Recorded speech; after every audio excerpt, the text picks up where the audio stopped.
여러분 말이죠. 혹시 진짜 제일 친한 지인한테 사실 살면서 이제 뒤통수 맞은 사연이 있나요?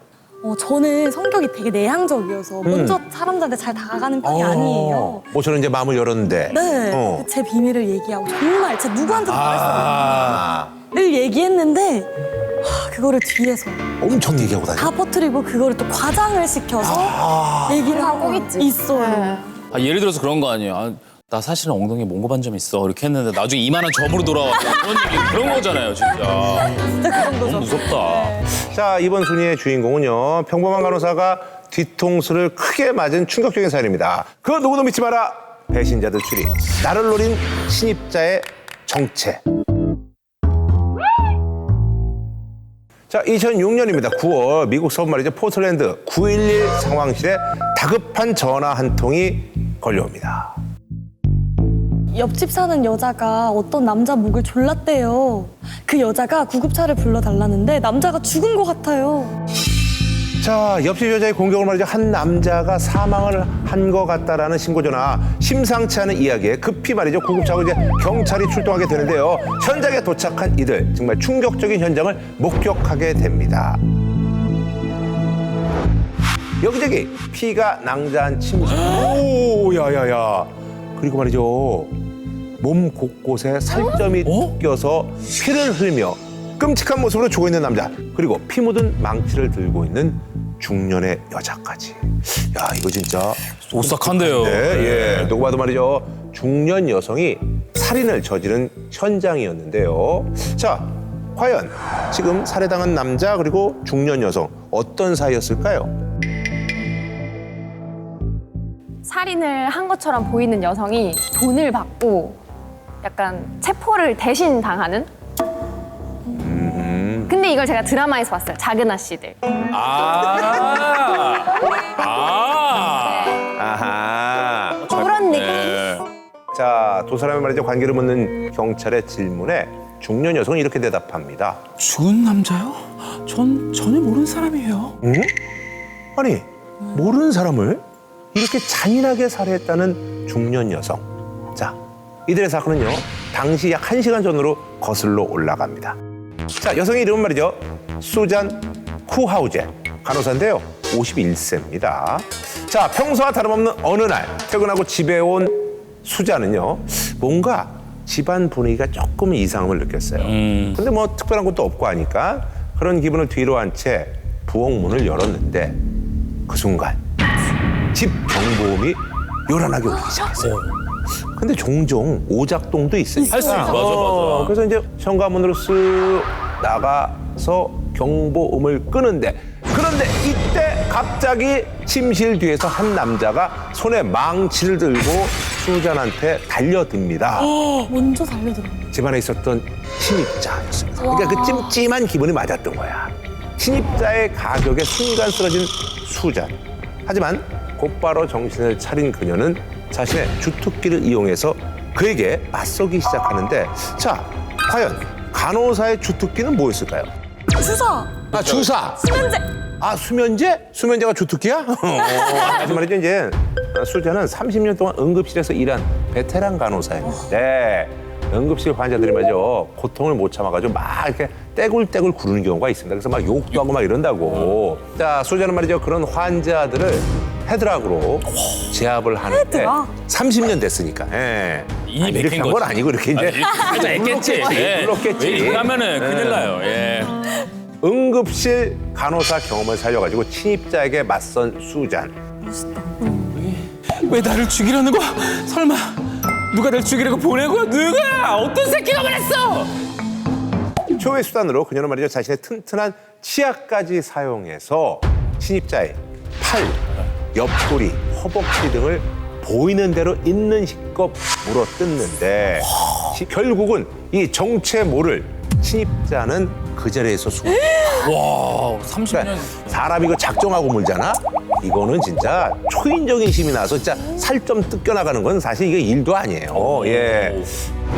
어우, 야. 아이고, 심하다. 이분도 까딱하면 이분이 죽을 뻔했네. 자, 이렇게 말이죠. 살아남은 수자는 말이죠. 다음날 그녀 친구와 함께 현장을 다시 둘러보는데 지하실에서 낯선 가방 하나를 발견하게 됩니다. 바로 침입자의 가방이었어요. 힌트가 될 수 있어요. 가방에는 말이죠. 현금 200달러 그리고 당뇨병약 그리고 월급 수표 그리고 다이어리가 있었는데요. 수자는 이 침입자의 다이어리에서 자신을 공격하게 된 결정적인 증거를 발견하게 됩니다. 바로 마이크의 전화기. 이런 메모였는데 마이크에게 전화하기. 마이크는 바로 그녀와 18년 함께한 남편 마이클의 닉네임이었어요. 왜? 자, 경찰이 말이죠. 이제 수사를 해보니까 이 침입자가 말이죠. 한 청소 용역회사의 직원이었는데 그 상관이 바로 이제 남편 마이클이었었어요. 그러니까, 뭐 대충 이제 스토리는 나오네요. 뭐 뻔하죠? 예, 그렇습니다. 18년을 이렇게 함께 살았는데 왜 죽이려고 한 걸까요? 그러니까 내가 보니까 이제 뭐 사이가 별로 좋지 않았던 것 같아. 예, 진짜 좋지 않았던 배신. 것 같고. 예. 그리고 가장 결정적인 이유는 이거였어요. 집. 집? 두 사람이 함께 살았던 집을 차지하려고. 와. 예. 대박이다. 결국은 야, 내가 이 여자를 죽여야 되겠다. 내 집을 차지해야 되겠다. 말도 안 돼. 이렇게 이제 말도 안 되는 생각을 하게 되고 그래서 남편이 말이죠. 살인 청부업자를 고용을 하게 돼서 이런 일이 벌어집니다. 어떻게 저런 생각을 하지? 그러니까 살인을. 결국 말이죠. 마이클은 살인 공모 혐의로 징역 8년을 살게 됐는데 자 2014년 9월 14일 출소될 예정이었는데 마이클이 말이죠. 출소 90일을 앞두고 암으로 교도소에서 이제 생을 마감하게 돼서 비극이죠. 예. 네. 그래서 참고로 말이죠. 그 당시에 남편은 진짜 그렇게 사람을 써서 죽여서 뺏고 싶었던 집에 그 당시 가치가 4억 2천이었다고 하니까 마음 아프다. 자, 어쨌든 말이죠. 다시 한 번죠. 예. 남은 인생을 응원해 드립니다. 예, 그래요. 우리 말이죠. 네이처 제이슨 가장 좋아했던 그 아이돌이 누구였어요? 저는 초등학교 4학년 때 동방신기 선배님들이 데뷔를 했어요. 동방신기. 너무 좋아했어요. 카시오페아였어요. 아하, 그랬구나. 저는 아직도 좋아하고 있어요. 아, 그래. 누구? 몬스타 X 선배. 모네. 몬스타엑스 좋아하는군요. 이번 소리 말이죠. 중국 소녀 팬들의 마음을 아프게 한 10대 아이돌의 얘기입니다. 그 누구도 믿지 마라 배신자들 6위 미나미 씨.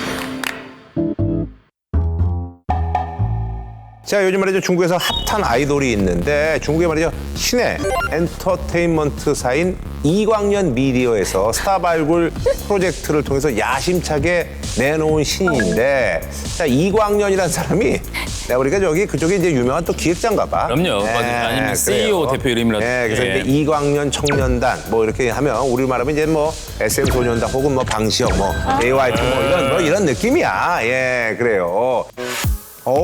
귀여워. 와, 애기들인데. 완전 애기들. 자, 이광년 청년단은요, 2000년대생 10대 소년들로 꾸려진 보이그룹입니다. 그래서 2020년, 그러니까 2년 전부터 중국 전역을 통해서 연습생을 모집해서 혹독한 트레이닝을 거쳐서 우리도 이제 요즘 이렇게 많이 맞아요. 하고 또 예전부터 많이 했죠, 우리가. 그래서 말이죠, 미소년 같은 외모, 또 뛰어난 춤, 그리고 노래 실력 등으로 누나들의 심장을 제대로 저격해서 데뷔 이전부터 그들의 어떤 연습 영상이라든 일상이 공개되면서 엄청난 주목을 받았다고 합니다.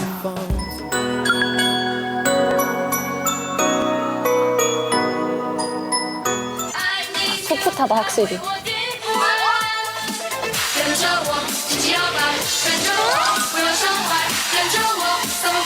근데 애들이 조금 춤 연습은 더 해야 되겠다. 현실적. 예, 현실적으로 이건 정말. 예. 이 말이죠. 미소년들이 연습생이었던 시절에 유독 화제가 된 인물이 있었는데 바로 12살의 푸자유야. 이 푸자유야는 말이죠. 중국 소녀 팬들의 어떤 마음을 가장 뭐랄까 뛰게 하는 그런 미남상이었습니다. 멤버 중에서도 인기가 많았나 봐. 귀여워. 진짜 보니까 인기가 있을만 하네 이 친구. 잘생겼다. 눈도 아주 크고 말이야. 그죠? 콧대도 너무 예쁘고요. 맞아요. 이광년 청년단 SNS 계정에 말이죠. 푸자이언 사진만 올라왔다 하면은 조회수 폭발하고 연습생인데도 불구하고 정말로 소속사에 벌써 뭐 스타가 돼가지고 뭐 팬레터 선물이 한 푸대자루가 들어왔다고 하는데 팬들은 말이죠. 푸자이언을 응원하면서 하루빨리 좀 데뷔해서 야 얘가 진짜 노래하는 모습 무대에서 정말 보고 싶다라고 손꼽아 기다렸습니다. 자 이렇게 말이죠. 푸자이언은 말이죠. 탄탄한 팬층을 보유하면서 정말 데뷔해서 이제 스타가 되는 길만 남았는데 근데 말이죠. 2021년 10월 한참 깜짝 놀랄 만한 사건이 터지고 합니다. 자 이 사건으로 말이죠. 팬들은 큰 충격에 빠졌는데 그렇게 좋아했던 푸자이언에게 팬들이 엄청난 애정 대신 분노를 쏟아냈어요. 어떻게 우리를 감정같이 속일 수가 있어?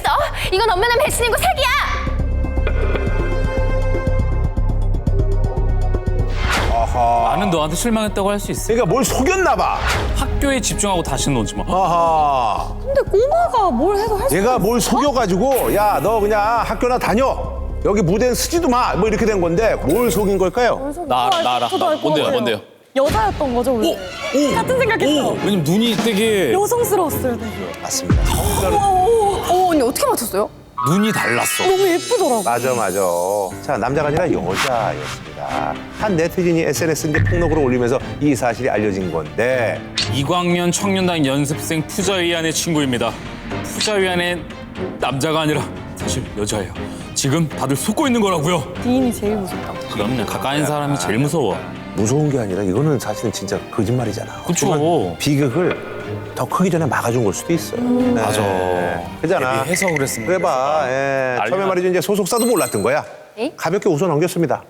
그냥 여성스러운 면이 좀 더 있을 뿐이다라고 일축을 했는데 왜냐하면 푸자이안이 그 사람들도 봤을 거 아니야. 그 그럼요. 오랜 시간 동안. 여자라고 하기에는 말이죠. 완전히 선모습이었고요. 그리고 다른 남자 연습생들이랑 너무 잘 지냈고.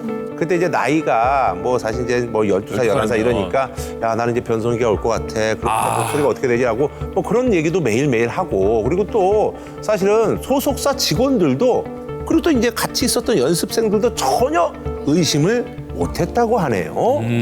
그런데 말이죠. 소속사 입장 표명에도 논란은 점점 더 커졌습니다. 그러자 침묵하던 푸자연이 마침내 SNS에 이런 글을 남겼다고 합니다. 아하. 인정을 했구나. 그럼 진짜 여자였던 거야? 그러네.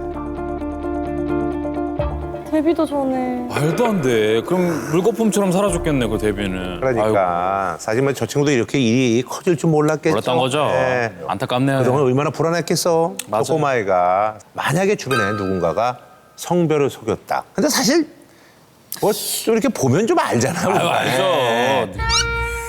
만약에 너가 알고 보면 남자야. 그 둘 중에 한 명이 남자야, 예를 들어서. 그냥 막 이렇게 언니 같이 씻을까요? 하면서 이렇게 너무 싫을 것 같아. 또 그럼 푸자위안은 지금 뭐 하고 있을까? 뭐 하고 있을까? 그래서 말이죠. 일부 팬들 같은 경우는 오히려 또 어쨌든 뭐 이제 용서를 구했고. 네, 그래서 이제 중성적이라서 더 좋다. 돌아와라. 근데 말이죠. 푸자이언은 자취를 감췄다고 합니다. 그리고 이제 현재 이제 그 당시 이제 가깝게 지냈던 팬들도 푸자이언의 소식은 듣지 못하고 있다고 합니다. 예. 참 어마어마하네, 이게. 근데 이제 중국은 또 워낙 또 땅덩어리가 넓어가지고. 맞아요. 맘만 먹으면. 네. 그리고 사실 이제 저렇게 이제 그 꼬마인데 모자 쓰고 또 이제 머리 길러 그러면 또 몰라봐요. 그리고 맞아. 변성기 오고 크면은 못 알아볼 수도 그래요. 있죠. 어쨌든 맞아요. 좀 상처를 딛고 잘 성장하길 바랍니다. 예.